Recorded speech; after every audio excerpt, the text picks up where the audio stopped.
Picture this. You made it. You're rich, famous, and you have parties multiple times a week just to show off your wealth.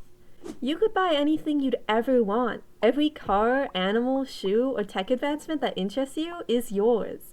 Everybody loves you. And yet, you aren't happy.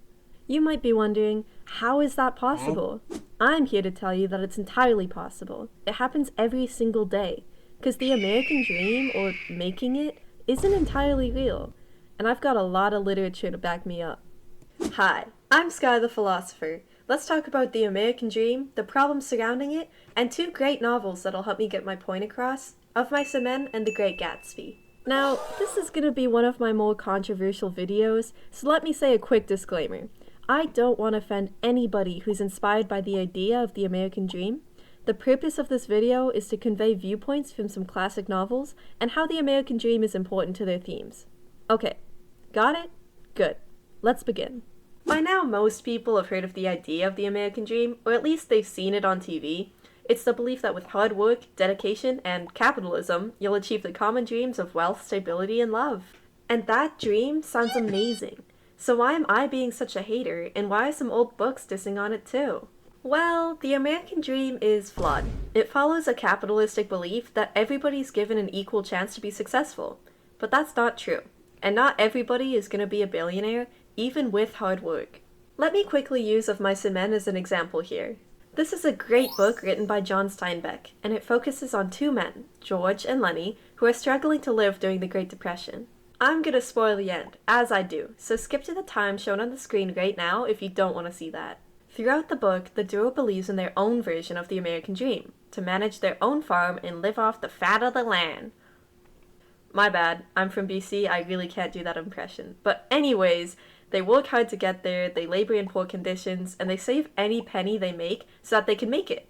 If you haven't already figured it out, George and Lennie don't make it. The book ends in a tragic death for Lennie and a tragic murder for George, if you know what I mean. But if the American dream truly repays hard work equally, and if everybody really had equal opportunity for success, George and Lennie should have prospered. But they didn't, and they never could. That idea, that sometimes people really just can't make it, is one of the main takeaways from John Steinbeck's book. Of Mice and Men shows, in a pretty brutal way, that an American dream is just a dream for most of the world. Let's focus on an individual man now. This person is rich, famous, and devilishly good looking. To most people, this person seems to have achieved the American dream. They have it all. But there's one thing he's missing.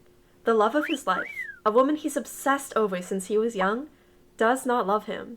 He doesn't even know if she remembers him. The man I just described is Mr. Gatsby himself, from F. Scott Fitzgerald's novel, The Great Gatsby. There are a lot of debates to be had over this book, like the morals, the characters, even its M-dashes. It is so complex. But one important theme that most people can agree upon is that despite all the main characters' absurd wealth, they're largely unhappy. For several reasons, these people always want more. More money, more parties, more romance, a new dog just for the hell of it. Fitzgerald, as many others have, wrote about a bunch of sad, ethically challenged rich people to demonstrate an unfortunate fact. No matter their wealth, people will not feel satisfied in their American dream. There's no limit to humanity's dreaming, which leaves us wanting forever. And because of this, the American dream becomes completely unattainable. One of the most iconic symbols used for the American dream comes from The Great Gatsby and this wanting. It's a small green light at the end of Daisy's dock. Gatsby is seen by the narrator stretching his arm towards the light, towards the home of the woman he's longed for his whole life. He's so close he can see it, but it's just out of his reach. Everybody has their own green light, something just out of our grasp, something unattainable that you'll never stop wanting. So Gatsby stands outside, in the cold and dark, and he watches, every night, visualizing his love, his dream, through a small light across the water. The light is a hope, but it's also taunting. He will never, ever make it in his eyes. This notion isn't just found in books, though. Our wealthiest humans still work to gain more, because once you hit $1 billion, you gotta get $2 billion. And why stop at billions? Be a trillionaire. Even the world's richest won't be satisfied. Here is a side note for you. These books, as well as many others that critique the American dream, are banned in most of the United States. Funny. As a Canadian who's a bit too into English studies, I've got some strong opinions about the book ban. If you don't know what I'm talking about, let me know in the comments and I'd be down to make a video explaining everything that's happening in the USA's libraries.